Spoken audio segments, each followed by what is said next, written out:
Los gritos de septiembre han sido muchos. El de los británicos que pierden a su más longeva reina, dejando un vacío enorme en la política internacional. A su funeral acudió Marcelo Ebrard como representante mexicano, quien ha explotado eficazmente cada oportunidad de posicionamiento en la acelerada carrera presidencial. Tuvimos también los gritos de indignación patria cuando un gobierno estatal pretendió cambiar los colores de la bandera nacional. Los gritos de la oposición que denuncian la militarización de la Guardia Nacional y también el grito de victoria de Ricardo Monreal, ganándole la partida a López Obrador en la renovación de la mesa directiva del Senado. Y cómo omitir los gritos de terror en Ciudad de México ante el terremoto que vuelve a sacudir puntualmente el centro del país el día 19. Oportunidad tomada por el presidente para mostrar en redes sociales su trabajo operativo. En este estreno de la segunda temporada de Norte a Sur, hablamos de los gritos de septiembre.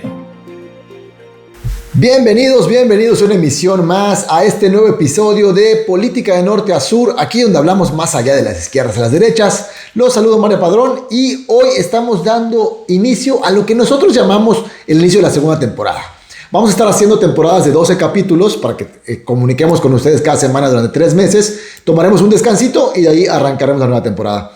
Y está conmigo, como cada emisión, mi colega Víctor Mancera. ¿Qué tal, Mario? Un gran gusto estar de nuevo contigo para este arranque de esta segunda temporada, ya con las pilas recargadas después de unas vacaciones merecidas y pues listos para hablar de lo que se ha acumulado el último par de semanas, que ha sido mucho lo que ha sucedido en estos días y seguramente nos va a dar pie para hacer lo que hacemos en cada emisión, que es hablar de comunicación política, de consultoría, de estrategia y de esto que a ustedes que nos están escuchando les encanta. Si están llegando por aquí por primera vez o son los primeros capítulos, recuerden, ¿aquí de qué se trata? Compartimos con ustedes una visión de análisis político poco tradicional. No es como la que se acostumbra a hacer por periodistas en programas tradicionales. El señor Víctor Mancera y un servidor Mario Padrón, ambos somos directores de propias consultorías especializadas en comunicación política y estrategias de gobierno. Y lo que hacemos aquí es compartimos con ustedes los sucesos del día a día de cada semana, en los cuales los vemos de la visión de personas que nos dedicamos a estar en el detrás de bambalinas y diseñamos estrategias para comunicación política y marketing electoral para gobiernos y campañas electorales.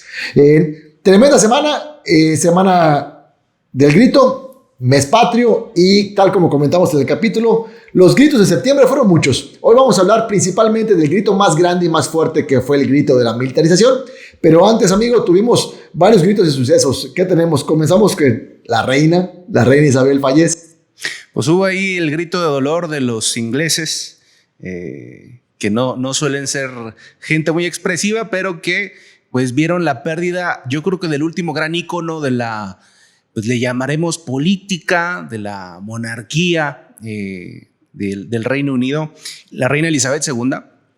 La reina Elizabeth, que al final deja un enorme vacío, difícil de llenar, porque estamos hablando de un personaje que inició en épocas de Churchill. Churchill le enseñó sobre política. Churchill le dio un primer, una primera camino para arrancar la relación con los políticos, con los primeros ministros, y pues se convirtió en la monarca que más tiempo ha estado en el trono, más de 70 años, y pues llega Carlos a suplirla. Y bueno, pues han habido una enorme cantidad de homenajes y de noticias y de notas y de curiosidades al respecto. Este lunes ocurrió el funeral real y ahí nos estuvo representando Marcelo Ebrard, secretario de Relaciones Exteriores, quien fue con su esposa y que es un personaje que se ha convertido en las últimas semanas quizás en el político con más exposición, yo creo que de todos los presidenciables, ¿no? Si ya tenía cierta ventaja a nivel de posicionamiento, a nivel de conocimiento, yo creo que estos días le han permitido avanzar bastante en ese proceso. Y en este tema de su posicionamiento entramos en pros y en contras. Exponerse, o sea, salir a una exposición pública, claro que por simple teoría va a ayudar a posicionamiento mediático en los grupos objetivo, pero también te pone en una situación de vulnerabilidad porque cualquier pequeño error o que la opinión pública considere como un error, pues te van a caer encima. Tal y como él ha estado haciendo con una estrategia que se nota que fue diseñada para sus redes sociales, especialmente en TikTok, en la cual está hablándole a públicos muy particulares como los jóvenes. Ha subido de que es fan de BTS, entre otras cosas. Muy creativa esta parte y cómo está conectando con los públicos, pero también se expone cuando sube una foto estando en el entierro formal de la reina Isabel. Entonces ahí le cae encima toda la oleada, también tiene esas partes negativas, tiene que soportar esta parte, pero es un hecho que está teniendo una exposición grande, se ve que está diseñada, se ve que están haciéndola con estrategia, porque se nota ante ello, y además me llama la atención porque platicamos en capítulos pasados como el caso de Ebrard versus Sheinbaum, por ejemplo, era que Ebrard, si bien estaba en una posición de alta exposición mediática y que además tenía pocos riesgos de cometer errores porque está en la secretaría en la que se encuentra, es muy complicado a diferencia de un poder ejecutivo, pero tenía una debilidad que él no puede estar en territorio, él no está en tierra como sí podría estar alguien que está en un cargo ejecutivo.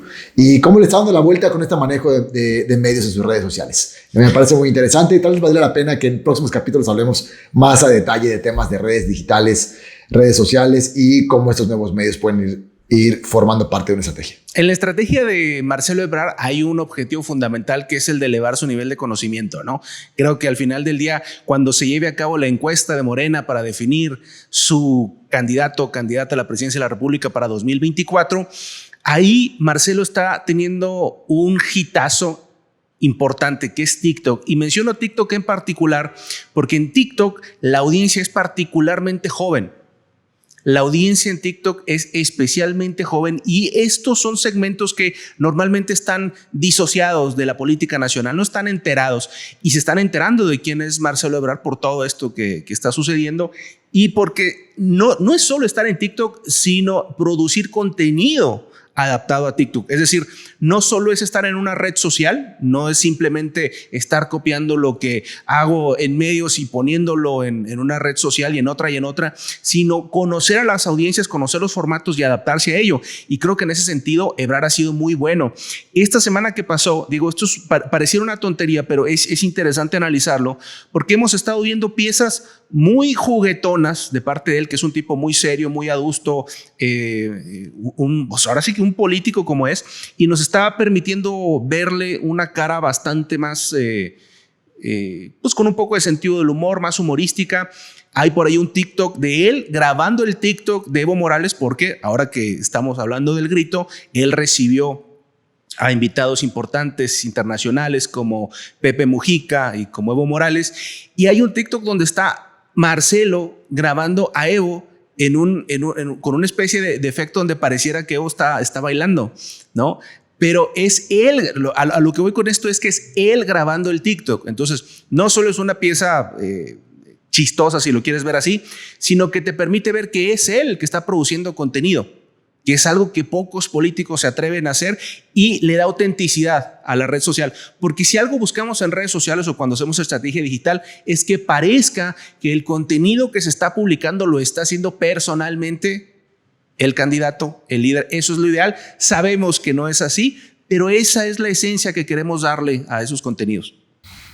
Sí, sabemos que es algo, por no decir imposible, es improbable porque tiene que haber un equipo detrás, está en otras cosas y el ciudadano común también lo entiende, ¿no? O sea, es un tema de sentido común, pero le da esa autenticidad que dices, ¿no? Y algo que yo considero que merece aplausos por parte del equipo de Ebrard, o para el equipo de Ebrard, es que han logrado hacer esta transición de la imagen personal de Marcelo Ebrard como un político serio o formal y entrar en estas piezas, como tú lo llamas, juguetonas, pero sin que pierda esta conexión con su esencia y personalidad. O sea, sí lo convierte y comunica esta parte más agradable, sí entra en estos formatos de cómo entrar a TikTok, pero no rompe con la esencia que él tiene y han logrado ese punto, que es un punto muy fino, delicado y que es complicado para lograr encontrar ese punto de equilibrio, de poder entrar en estas partes más humanas y también divertidas, por decirlo de alguna manera, o de entretenimiento, pero sin que pierda la esencia de ser un político, de ser una persona seria y de lo que está haciendo. Y fíjate, ¿no? Que Marcelo... Eso me parece muy interesante. Marcelo, Mario, puede darse ese lujo de reírse de sí mismo o hacer piezas que pudieran parecer ridículas porque sabemos quién es Marcelo Ebrard. O sea, sabemos cuál es el nivel de Marcelo Ebrard. O sea, es un tipo inteligente, es un tipo que tiene una larga trayectoria. Entonces se puede dar ese lujo. Otro personaje quizás no. O sea, otro personaje sí podría parecer ridículo o vacío o simplón, porque no tiene algo que lo respalde. Si tú tienes un personaje, digamos, que tiene estatura intelectual, entonces dale la vuelta. Lo puedes mostrar en lo familiar, en lo personal, jugando, en sus pasiones, en sus gustos. Y creo que eso, como bien dices tú, lo está aprovechando muy bien el equipo de Marcelo Ebrard. Y por último en este tema, me sumo en esto. Recordemos también un punto a favor que tiene Ebrard para poder darte este lujo, como comentamos, a lo mejor, de poder ya entrar en los temas juguetones, es que hay un término importante en temas de imagen pública que es reputación. Y recordemos, la reputación es cuando una imagen de manera consistente se mantiene en el tiempo, ¿ok? Cuando ya tiene suficiente tiempo, se genera una reputación. Él ya tiene una reputación como político. O sea, ya está en el imaginario colectivo. A lo mejor un político que está empezando sería riesgoso entrar con este tipo de contenidos tan divertidos, porque a lo mejor se busca construir que sea un personaje serio, que sea un personaje formal en algún momento, y si entramos en temas muy de entretenimiento, podría comunicar lo contrario. Pero él ya tiene una reputación tan fuerte que ya se puede dar este lujo de hacer este tipo de juegos. Cierro, por ejemplo, con un caso que de hecho lo platicamos en estas semanas que estuvimos de vacaciones de temporada. Hubo un caso en el sur, recuerden, también es primera vez que vienen, recuerden, Víctor radica en el norte de México, un servidor Mario Padrón en el sur de México, y entonces tratamos de hacer esto, ¿no? Estas visiones de cada pueblo del país. Hubo un caso de un secretario de Educación, específicamente del estado de Yucatán, en el que por querer entrar a redes sociales compartió tips. Y en sus tips puso el domingo un tip de cómo enfriar las chelas. Que un secretario de Educación comparte este tipo de contenidos, a lo mejor sí es riesgoso. Entonces, nada más como tip de consultores que les vamos compartiendo, no se trata solamente de poner al personaje a bailar o al cliente a bailar, sino de ubicar que no rompa con su esencia y medir este punto de su reputación y qué es lo que nos conviene comunicar ahorita. Y como bien dices, Víctor, creo que Marcelo ya se puede dar ese lujo porque ya lo conocemos y él como imagen pública ya está instaurado. Mario, y yo creo que uno de los factores de los que hablamos constantemente cuando nos referimos a comunicación política son las emociones, y el humor es muy potente. Y yo creo que Marcelo Ebrard, más allá de la calidad del contenido y todo esto, para no alargar mucho la discusión, yo creo que sí está dando un ejemplo de cómo se puede usar el humor con un personaje que tú nunca verías contando un chiste. Yo no me imagino a Marcelo Ebrard contando un chiste, ¿no?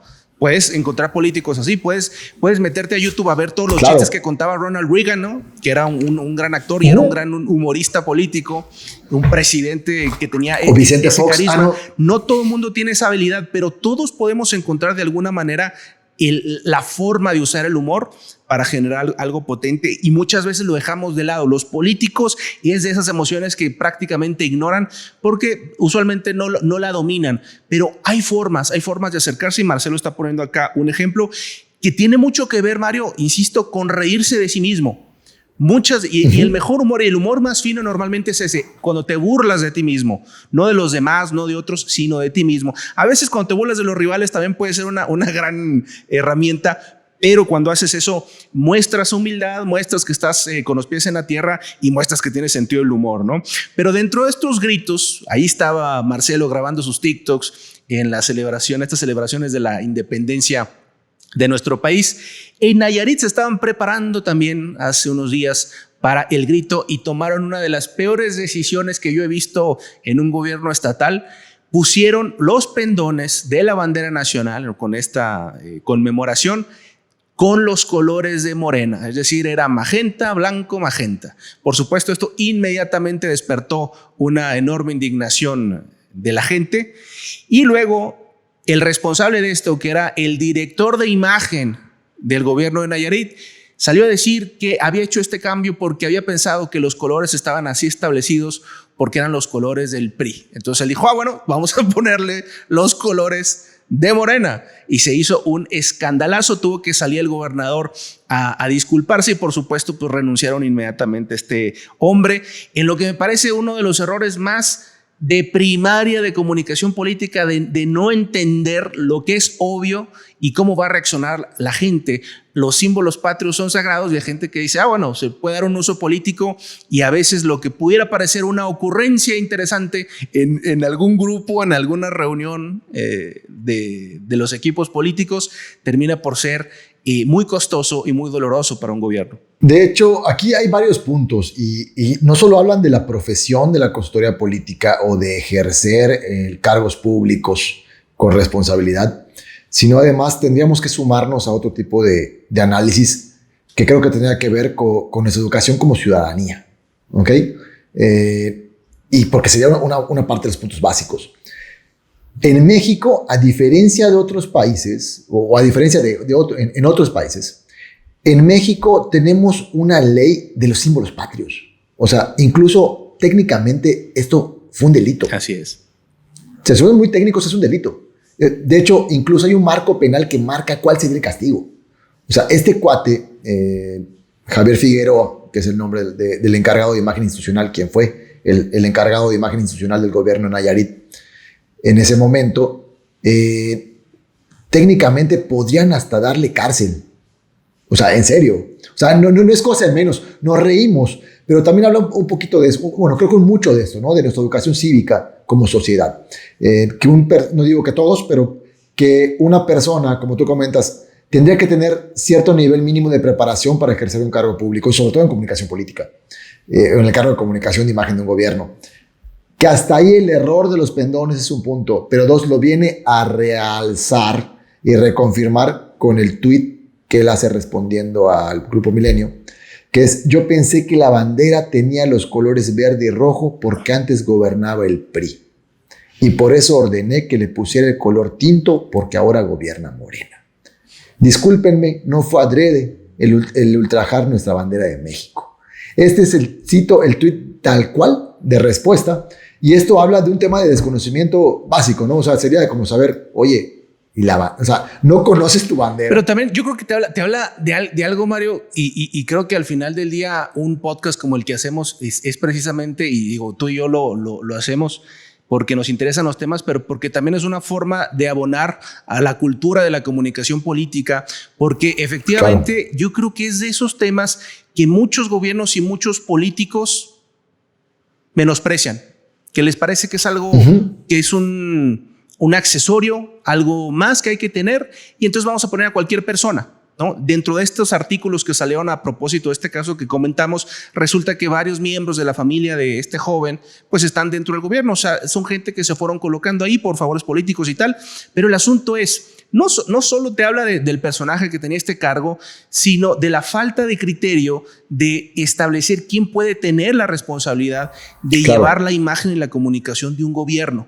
No es cualquier persona, y cada vez va haciendo los errores que en el pasado podrían haber pasado inadvertidos, los errores que podrían haber sido ignorados en el pasado, hoy tienen una repercusión nacional. ¿Sí? O sea, lo que ocurre en el pueblo más perdido de Oaxaca, lo van a saber ahí en Tijuana. ¿Sí? Entonces, yo creo que parte del esfuerzo que estamos haciendo consultores y profesionales de la comunicación política, pues es verdaderamente dignificar un oficio que para muchos puede estar encargado a alguien que claramente no tiene ni las credenciales ni el criterio mínimo para tomar decisiones, ¿no? Y también que ubiquemos que el reto del encargado de la comunicación política, tengamos en cuenta su responsabilidad, que es ese hilo de puente entre la institución o el personaje o el político y la ciudadanía. O sea, ubiquemos el tamaño de la responsabilidad para eso y por ende de riesgos, como este caso que sucedió, ¿no? Que si quieren ahondar más en el tema, hay muchísimo tema en internet, lo pueden encontrar googleándolo, el caso de la bandera Nayarit. Y bueno, aquí con este grito de septiembre, pero el grito más fuerte, si pasamos al siguiente grito, el grito más fuerte, que además llevó otros muchos grititos, sería el gran grito de la militarización. El tema que se estaba abordando en el Senado de la República. Hasta el momento de la grabación de este podcast, lo había mandado a comisiones de nuevo. Platiquemos de ello y todo lo que conllevo o lo que vislumbramos que pudo haber tenido detrás como estrategia política.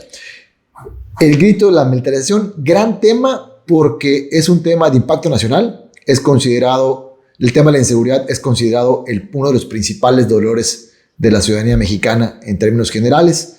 Tenemos también que conllevó este posible divorcio entre la alianza Va por México, por lo menos en la parte legislativa, estrategias que hicieron los legisladores y los manejos de partido, que podemos platicar sobre ello, durante el Senado. Bien, entonces, ¿qué opinamos sobre ello? ¿Por dónde empezamos? Pues empecemos, Víctor, ¿por dónde empezamos? Si gustas, Mario, por decir de dónde viene el grito de la militarización, por qué de pronto la oposición lo agarró como estribillo a lo largo de estos días y qué podemos aprender en términos de estrategia política y de comunicación.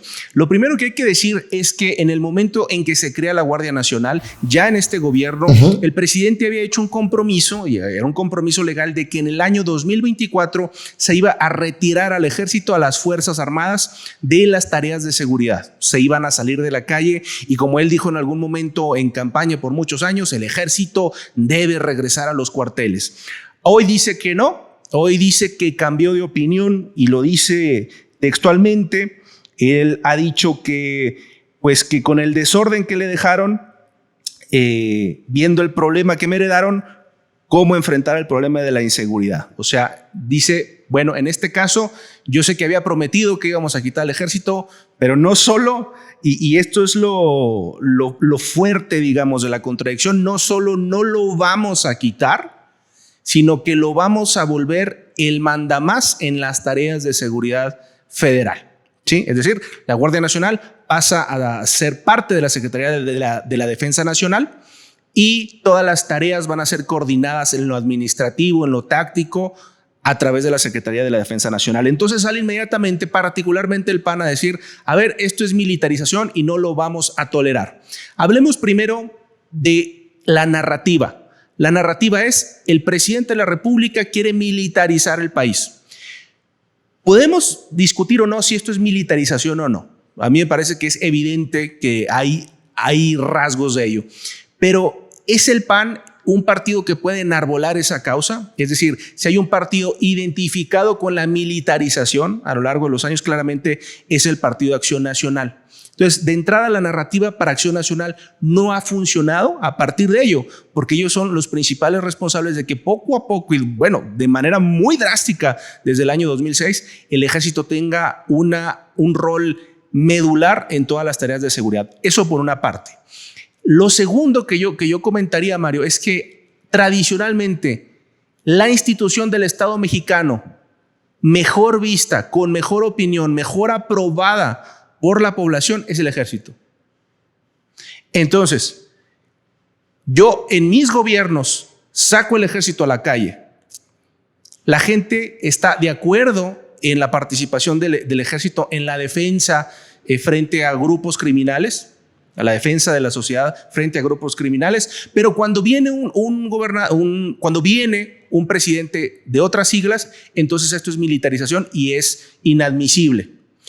¿Qué es lo que sucede? Y ya bien hablabas tú de que ahí empieza a tambalearse la alianza Va por México, porque el PRI adopta otra postura. Para el PRI sí es necesario que el ejército siga en las calles unos años más. Y entonces empieza esta disputa interna entre el PRI, la cúpula del PRI y el panismo, que ha dado ya lo que pareciera pues los primeros indicios de una ruptura que podría indicarnos que en 2024 no está garantizado que tengamos un candidato PRI-PAN-PRD. Ok, vamos por partes. Yo de esto que nos comentas, que creo que es un gran contexto introductorio y el importante, veo 3 puntos. 1, el eje de la narrativa en la cual donde entramos con incongruencias en los mensajes, tanto del lado de la 4T por parte de Andrés Manuel López Obrador, actual presidente de México, que en campaña fue uno de sus ejes principales, de sus mensajes principales de campaña, por ende un compromiso de campaña, que fue regresar a los cuarteles a los militares. Por otro lado, tenemos otra incongruencia en esta misma narrativa, que es Acción Nacional hablando o criticando una posible militarización, que no es el tema que vamos a hablar de estrategia y de la situación narrativa acá, de la comunicación, de la militarización, cuando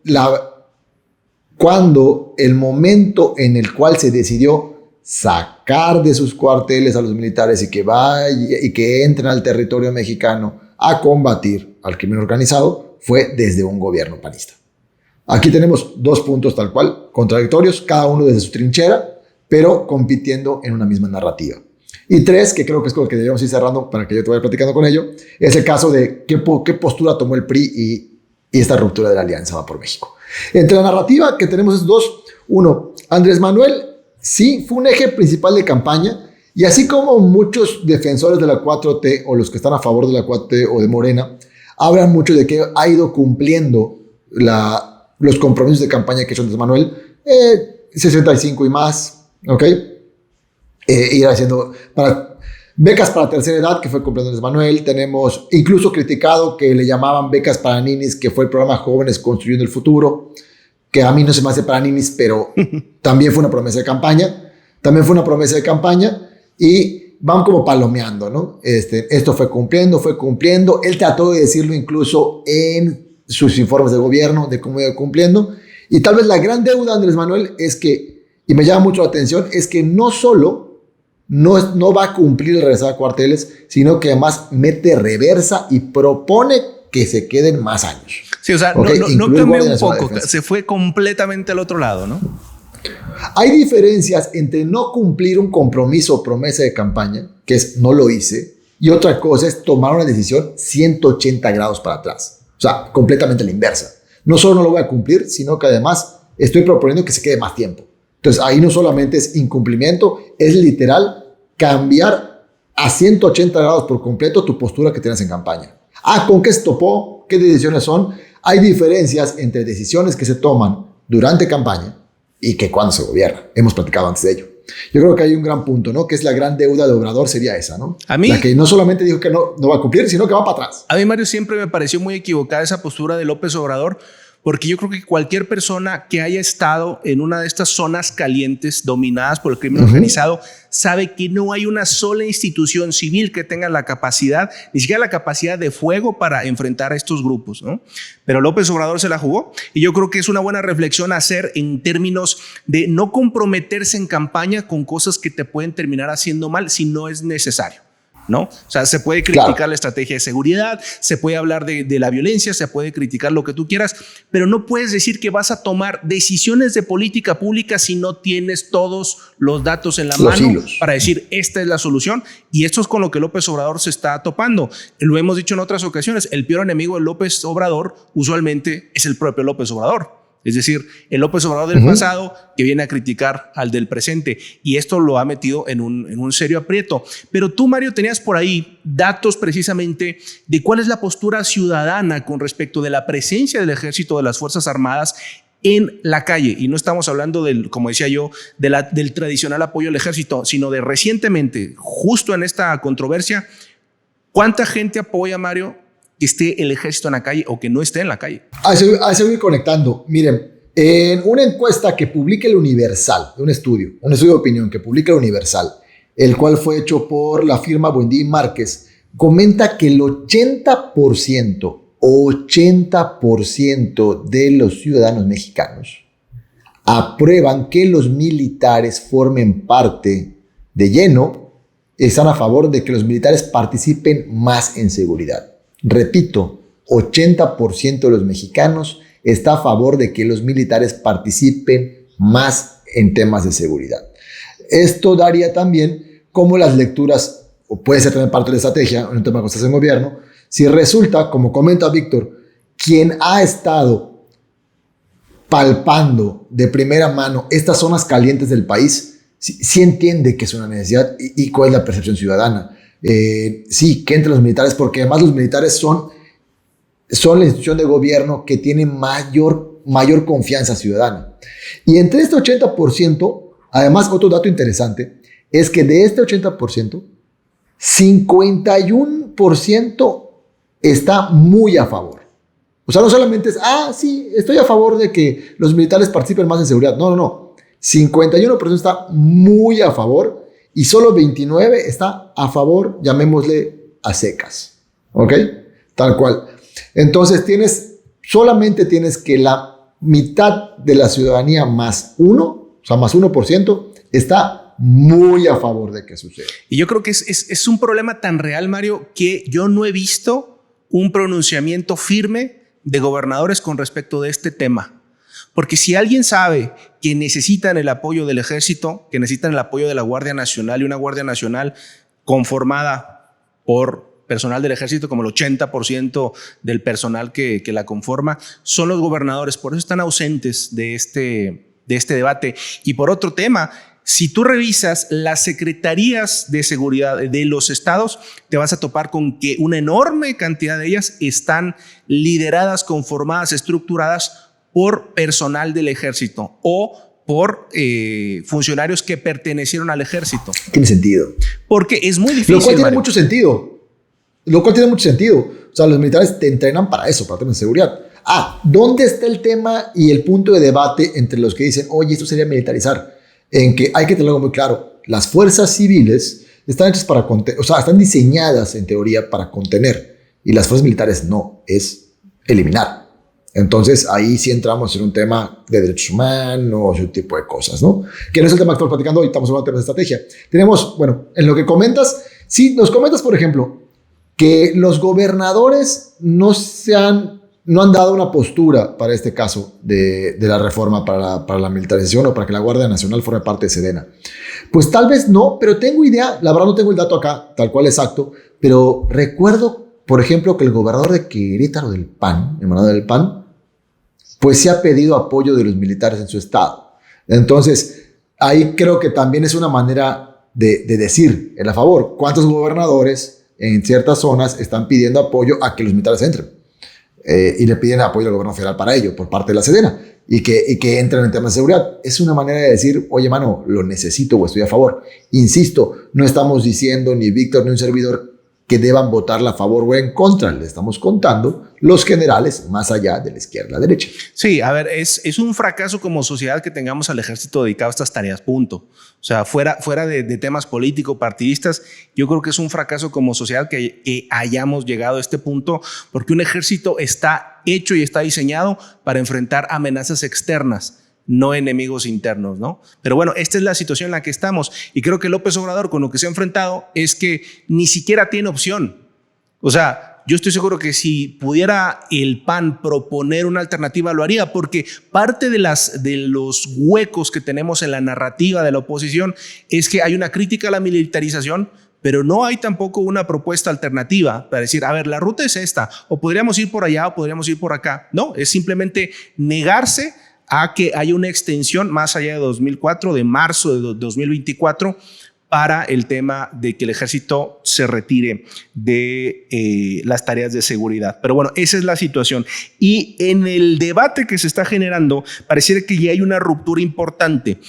Hay quienes señalan que la aparente ruptura entre el PRI y el PAN viene dada de una negociación o de un acercamiento entre Morena, el secretario de Gobernación, y la cúpula del PRI, Alejandro Alito Moreno, que como bien recordarán, los últimos meses ha sido vapuleado, golpeado, arrastrado por el lodo de una manera impresionante a través de filtraciones de audios donde lo hemos escuchado decir una sarta de barbaridades, de asuntos de corrupción, de vulgaridades, de todas las porquerías que se le puedan señalar a alguien en política, se le han tratado de endilgar a Alito Moreno con estos audios. De pronto ya no hay audios.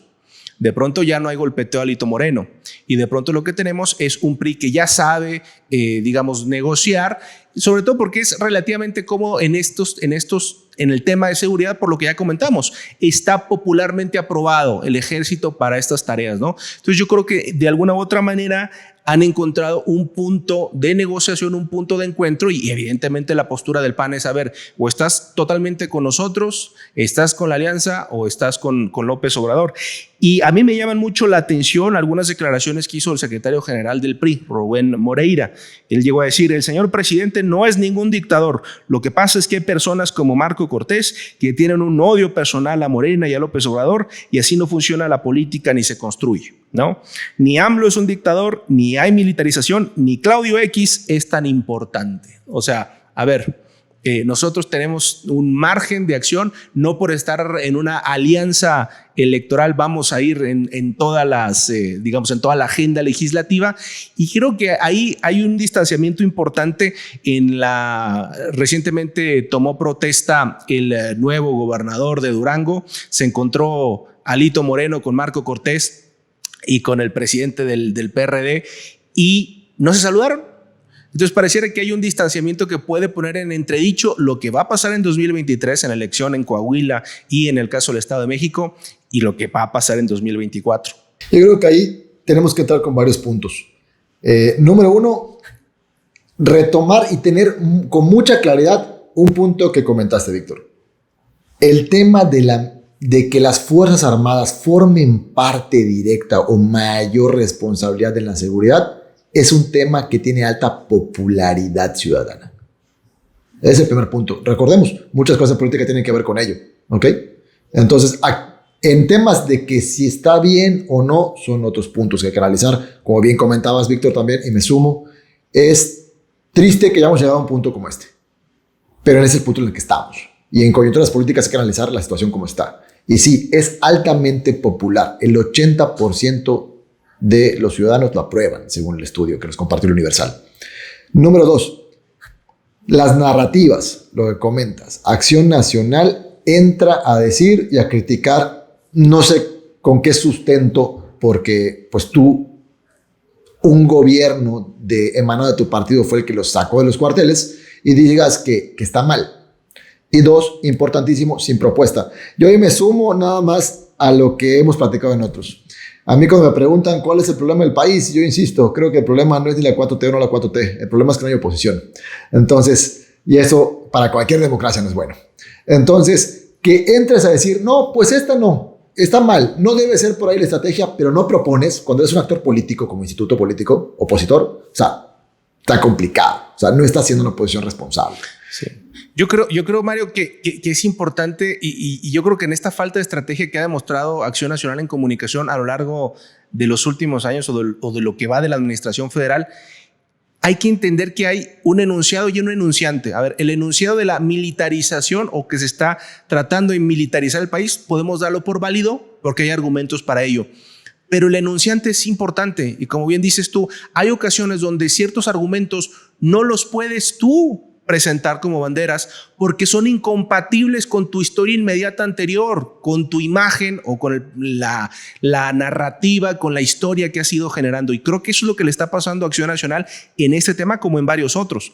Entonces, yo no sé hasta qué punto vale la pena el conflicto o vale la pena el encontronazo o qué es lo que se está esperando ganar, pero yo creo que difícilmente Acción Nacional va a obtener dividendos, incluso en el eventual caso en que la propuesta se rechace. Y sumándome a ello, por ejemplo, chequen en episodios de la temporada 1, tenemos uno que hablamos de los partidos satélite y cuál es la importancia de que tengas este tipo de piezas y jugadores que puedan decir lo que quizá tú no puedes. A lo mejor en la Alianza Va por México, si salía el PRD a decirlo, me quedaba y era un buen enunciante, ¿no? A lo mejor el discurso de la militarización como estrategia no es malo. La cosa aquí es quién lo dijo. Ahí me sumo contigo con ello. Ahora, con esto conlleva, además, ahora entramos en estrategia política, como comentabas. Lo que esa mención de Rubén Moreira, mano, o sea, hace menciones directas de sus aliados. Menciones y alusiones directas a sus aliados.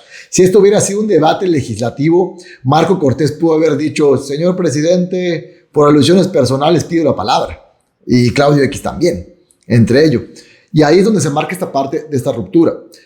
Como estrategia, dicen que en política no hay casualidades, que lo que hay son causalidades. Entonces, por ello, vemos a un ataque constante contra Alito Moreno, y literal lo hacía la gobernadora de Campeche, Laida Sansores, en su martes de Jaguar cada semana, y salía audio tras audio, caso tras caso, que estamos seguros que lo han escuchado, y de repente, como comentas, deja de haber ataques, y de repente dice el PRI que ni está tan casado con el PAN, y hasta mencionan a López Obrador en su discurso por parte de Rubén Moreira. Creo que ahí nos habla de estrategias y acuerdos quizá, entre ellos, que hay que analizarlo porque recordemos, en política no todo, estrategia política y estrategia también de comunicación política, no todo tiene que ver con qué bonito es mi anuncio, cuál es mi imagen o qué divertido soy en TikTok. Hay que entender las coyunturas, los contextos y los manejas de fuerzas y de poderes políticos. Sin duda, y yo creo que en el caso del PRI, ellos están siendo muy pragmáticos, ¿no? Es decir, ¿cuál es el costo-beneficio de un caso y otro? Yo creo que el PRI tiene algo de riesgo a nivel Estado de México el próximo año si no va con el PAN, porque la batalla va a ser muy dura y yo creo que si el PRI pierde el Estado de México está perdiendo prácticamente el corazón y va a volverse muy difícil, digamos, el regreso de ese fondo, de ese tocar fondo del barril, va a ser difícil volver de ello. Vamos a ver cómo se desarrollan las cosas. Claudio X González, quien es el principal promovente desde el empresariado, desde las élites de esta Alianza Va por México, se presentó en el Senado para tratar un poco de hacer un llamado a que se sostenga un solo bloque contra Morena y tal. No tuvo mayor eco. Justamente hace 2 días, precisamente un tribunal federal le acaba de dictar sentencia para que pague por ahí de 17 millones de pesos en impuestos que no ha pagado, curiosamente, hace 2 días. Y así es como se va enrareciendo el ambiente en estos momentos. Pero yo quisiera que no acabáramos esta discusión, Mario, sin hablar del otro grito y la otra guerra que se dio al mismo tiempo de esta, que es el cambio de la presidencia del Senado. Porque ahí hay un actor muy importante del que ya hemos hablado también cuando hablamos de las corcholatas de Morena, busquen ese episodio, que es Ricardo Monreal. Ricardo Monreal, que es el principal líder de Morena en el Senado, tiene un distanciamiento ya muy claro, muy evidente, muy cantado con el presidente López Obrador y estos días le ganó una batalla importantísima poniendo a uno de sus consentidos, a uno de sus aliados en la presidencia del Senado, que es Alejandro Armenta, y el propio Monreal se queda con la Junta de Coordinación Política. O sea, básicamente el mandamás del Senado es Ricardo Monreal y demostró una enorme capacidad de operación política y no solo al interior de Morena, sino con sus aliados, o sea, y con los otros partidos. O sea, es un interlocutor distinto y llamó tanto la atención este manotazo que da Ricardo Monreal, que incluso senadores de oposición salieron a decir que estaban un poco preocupados porque al tener a un monrealista en la presidencia del Senado se cerraba hasta cierto punto la relación o la interlocución con el presidente de la República. Así se están dando las cosas en el Senado. Y hace varios días, Monreal había dicho que no habían los números para pasar la propuesta del presidente con respecto de la militarización, como diría el PAN, o del nuevo ordenamiento jurídico de la Guardia Nacional, como podrían decir los morenistas. Pero esa es la situación en la que nos estamos encontrando y en este momento, como bien comentabas tú, la propuesta está guardadita en la congeladora un momento ahí en comisiones a la espera de lo que pareciera ser un par de votos de diferencia. El presidente ya salió a decir que le habían informado que solo había un voto faltante para lograr la aprobación, pero él dice, no, pues de todos modos yo voy a seguir perseverando, así que la voten. Vamos a ver qué sucede. Que al final, no sé si lo está haciendo también como una especie de prueba al propio Monreal de decir, a ver, demuéstranos que sabes hacer la chamba legislativa. Ahí podemos entrar también en estrategias legislativas. Ya hablamos de la importancia de la comunicación política, de lo que tiene que ver con la popularidad y cómo una reforma de este tipo, cómo va conectándose hasta el punto legislativo, ¿ok? Entre ello, yo algo que veo importante, uno, entender el contexto que nos compartes, como en el caso del monrealismo en el Senado, ¿ok? Y 2, ir vislumbrando también, ya sea que ustedes estén interesados en comunicación política, en la política en general, o son ciudadanos y simplemente aquí les vamos compartiendo lo que puede pasar detrás en lo que vislumbramos como estrategias. Es, por ejemplo, lo siguiente, los diputados federales mandan la iniciativa al Senado. Eso llega el lunes. El lunes llega la iniciativa al Senado. En ese momento, según los cálculos, era que a la 4T o a Morena, con sus aliados, le faltaban 10 votos para que se apruebe. Porque no se puede aprobar por mayoría simple, que sí la tienen, pero necesitan mayoría calificada. Entonces, que son las 3/4 partes. Entonces, ahí, eso fue el lunes, faltaban 10 votos. El martes sale la noticia a nivel nacional y sobre todo pega en la parte sur del país, específicamente en Yucatán, que el senador Raúl Paz Alonso, senador por Acción Nacional, se pasa a Morena y lo recibe en un video público Mario Delgado. Entonces, ya el martes faltaban 9. Ya no eran 10 votos, ya faltaban 9. Raúl Paz Alonso es un personaje característico en Yucatán con ciertas particularidades del panismo, entre los cuales, por ejemplo, él fue diputado federal, él fue presidente estatal del PAN en el estado de Yucatán y uno de sus puntos más endebles es que él estuvo en la fiesta en aquella de Ánimo Montana, en los diputados federales del PAN, de Acción Nacional.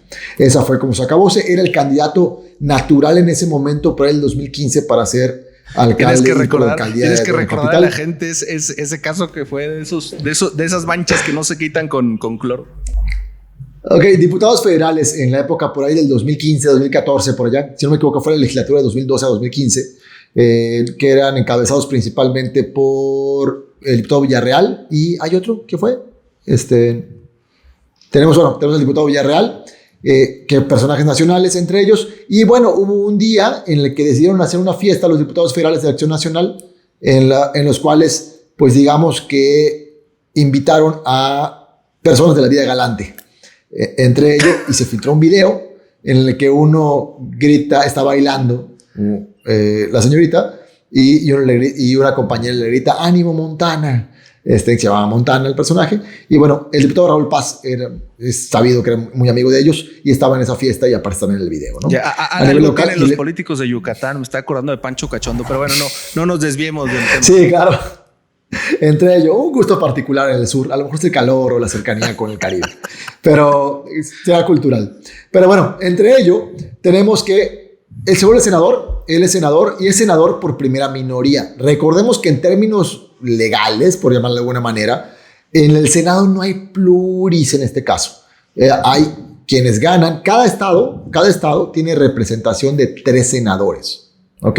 Tenemos 3 senadores. Cuando votamos por el Senado, votamos por una fórmula de 2. El partido que gana mete 2 senadores y el que queda en segundo lugar mete el que se llama fórmula 1, mete 1. Entonces tenemos 3 representantes. Un detalle particular es que para el 2020-21, en el caso específico de Yucatán, en el caso sur, tenemos 3 senadores, ganó el PRI, 2 senadores del PRI y 1 del PAN, que fue Raúl Paz. Hace 3 años, en el 2020-2021, Verónica Camino, quien fue por la alianza PRI-Verde, rompe con el PRI y se vuelve parte de la bancada de Morena. Y fue candidata a la alcaldía de Mérida. Hace unos días, un día después de que entre esta propuesta al Senado de la Guardia Nacional, el senador Raúl Paz por el PAN rompe con su bancada y se vuelve parte de Morena. Entonces, técnicamente, el caso particular de Yucatán, tenemos que 2 de 3 senadores ya son parte de Morena cuando no ganaron, ¿ok? Pero ya forman parte de. Ahí hay mensajes y simbolismos. Forma Raúl Paz, entra para acá. ¿Y qué va pasando? Una estrategia legislativa que, lo voy a decir abiertamente, sí, lo han externado los grupos de oposición a la 4T o a Morena, han externado que están preocupados porque están comprando voluntades o quebrando, etcétera, ¿no? En política un término que se llama quiebres, es ver o cómo lo convences, cómo negocias o sí, cómo vas haciendo que ese que formaba parte de otro equipo forme parte del tuyo o vote a favor de tu propuesta. Y un caso como este fue el caso de Raúl Paz, que fue muy evidente. Y 2, una estrategia legislativa es que hasta el día de ayer, cuando le iban a votar, ayer miércoles, si la votaban, entonces termina el tema. Entonces, como el bloque de Morena tiene mayoría simple, no podía aprobarla por completo, pero sí pudo mandarla a comisiones. ¿Esto para qué es? Para ganar tiempo. La regresamos a comisiones, sigue el tema vigente una semanita más, porque el próximo martes la votarán. Ok, o eso, hasta aquí nos quedamos. Entonces, por estrategia a veces te conviene que hagas que el tiempo se alargue para que puedas seguir haciendo cabildeos. Y aparentemente es la estrategia que está haciendo Morena ahorita, la metió para ganar tiempo e incluso personajes y personalidades políticos de los grupos de oposición, del PAN principalmente, y de MC, estaban declarando que lo que quería Morena era ganar tiempo para que quieran quebrar voluntades, que en otros países, por otros términos, se le llamaría cabildear. No necesariamente son compras o no, ahí ya se sentará cada uno de los grupos políticos y nuestros representantes a ver cómo van votando ello. Pero es un hecho que por estrategia legislativa la regresaron a comisiones para que entonces puedan ganar más tiempo en lo que van viendo que logran. Y si el presidente López Obrador ya se le va a decir que falta un voto, pues bueno, tiene una semanita para ver si lo consigue. Difícil la situación, pero yo creo que Mario Delgado demostró, digamos, que tiene como esta habilidad también de ir buscando estos espacios, tratar de hacerle contrapeso a Monreal. Y con estos, digamos, enroques que se están dando entre las bancadas, pues Morena recupera un poco de lo perdido, porque recordemos que a lo largo de lo que va de la administración, pues han perdido un par de senadores. Perdieron a Lili Téllez, que de manera muy notable se pasó a la bancada del PAN. Germán Martínez se pasó a lo que ahora se llama la bancada independiente, o no recuerdo cuál terminología utilizan. Regresa de haber estado en el IMSS, regresa al Senado y se separa de la bancada de Morena.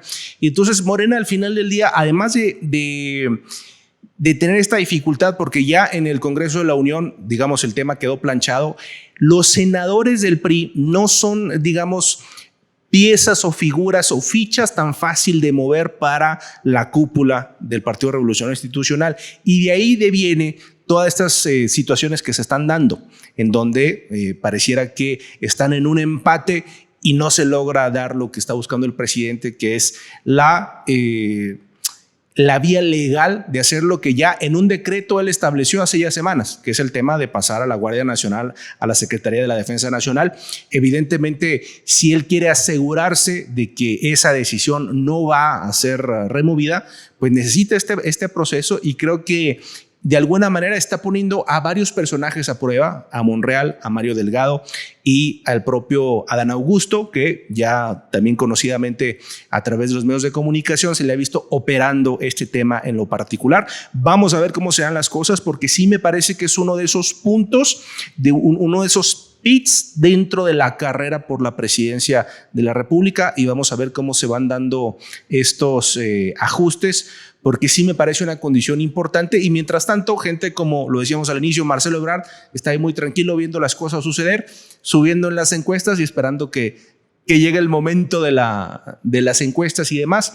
Y Mario Delgado también necesita un triunfo, porque al final buena parte de las tensiones que hay al interior de Morena son por Mario Delgado y por la elección de consejeros que hizo durante las semanas anteriores. Hay mucha gente molesta en Morena, hay un partido que ya se siente que se está tensionando, donde ya se están generando ciertas tribus muy separadas unas de otras, y esto lo que puede provocar es que en el momento en que el factor López Obrador salga del cuadro, vamos a ver un Morena completamente distinto y muy debilitado si estos procesos de desunión continúan intensificándose y las cosas no se les dan como pareciera. Pero bueno, si hay algún ganador en este proceso, pareciera que es el PRI, porque su cúpula ya no tiene tanto estrés, ya no le están sacando tantos golpes mediáticos, y pareciera que está ganando puntos, digamos, con el gobierno. Y eso, al final del día, recordemos, la cercanía de estos partidos que están en posiciones de debilidad, la cercanía al poder, es el camino de pronto para ir construyendo un proyecto importante. Eso es buena parte de la historia del Partido de Acción Nacional de los años 90. Vamos a ver cuál es la historia del Partido Revolución Institucional en este siglo XXI. En los 2020. Aquí también creo que vale la pena citar este tema de que los partidos que pueden formar parte como secundarios, les recomendamos escuchar el capítulo en el que hablamos de los partidos satélite. También de lo que nos compartía Víctor, ya para que vayamos cerrando, en lo que hablamos de este caso de Morena y lo que le viene a Morena y qué está pasando como institución, les recomendamos el capítulo de la temporada 1 en el cual hablamos de Morena, el fenómeno, en el cual se platicó más a fondo sobre qué es lo que se vislumbra que le toca a Morena, y su gran reto va a ser cómo solidificarse como institución política después de que pase el mandato de López Obrador.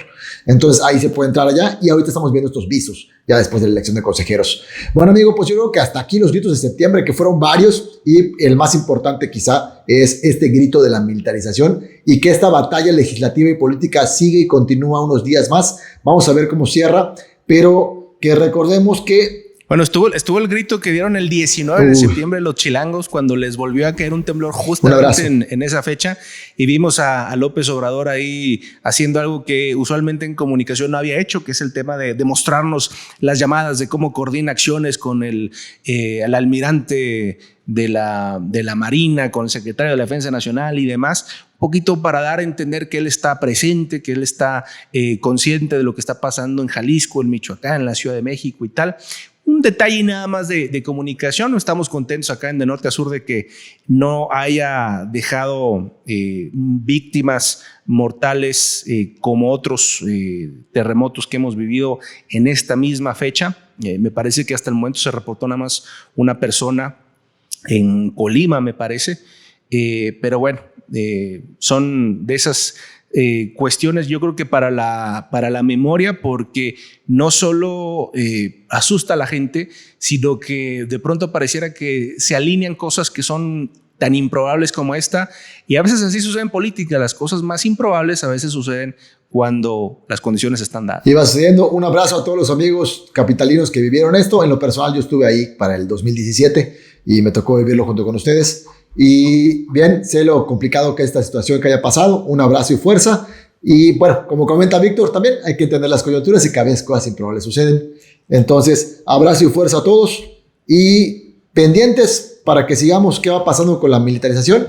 Y yo creo, amigo, ¿qué te parece si con esto para que vayamos cerrando en temas de estrategia, es que, por último, me lo he pasado con muchos comerciales hoy, pero esta situación, algo que es un hecho para el mapa y el tablero político del país, es que aparentemente esta situación del Senado y la votación de la Guardia Nacional está generando el divorcio de la alianza, o por lo menos ya no tal cual. Y un punto importante para ir cerrando es que esta alianza fue creada con un objetivo absolutamente legislativo. Y es bien interesante como ahora dicen que quizá hay una separación sobre lo legislativo. ¿Qué te parece si para futuros capítulos o el próximo capítulo ya entramos más a fondo con aquella que hablamos de Alianza por México y ahorita esta aparente ruptura o divorcio de este matrimonio? A lo mejor no sé qué tanto iba a funcionar, pero cómo va pasando, y hablemos de qué puede conllevar esta ruptura legislativa en la Alianza Va por México. O podemos hablar del primor, como ya le llaman ahí en el PAN a esta alianza entre el PRI y Morena, que digo, sin entrar en estos, en este lanzar metralla política partidista, yo creo que al final las fuerzas políticas están para negociar, están para hacer alianzas, para criticarse, para oponerse, para sumarse.